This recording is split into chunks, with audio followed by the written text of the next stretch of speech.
vidéo va être de comprendre l'importance de détailler les conditions d'observation d'un mouvement. Donc, tout d'abord, nous allons observer deux photos du même stade de rugby de Twickenham en Angleterre.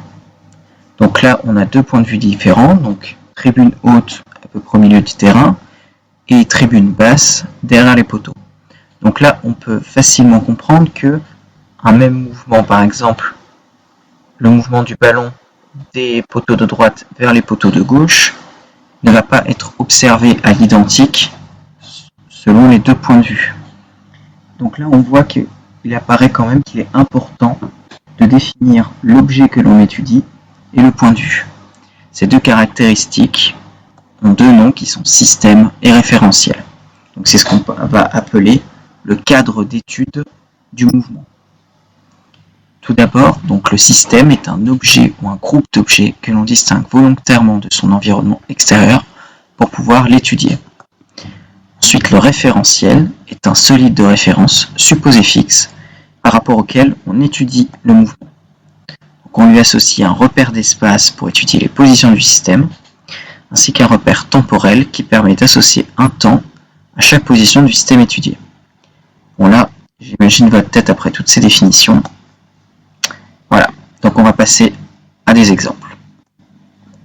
Donc on va reprendre le premier point de vue, donc le point de vue de gauche du début de la vidéo, et on va l'étudier d'un peu plus près.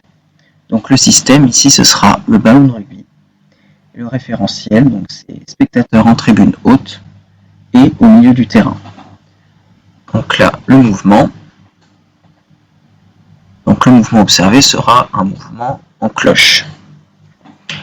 On garde ce mouvement en tête et on va observer le mouvement dans le deuxième cas.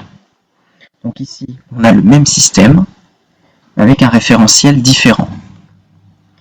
Donc là, on va simuler le mouvement. Voilà. Donc là, dans le premier cas, nous avons un mouvement en cloche.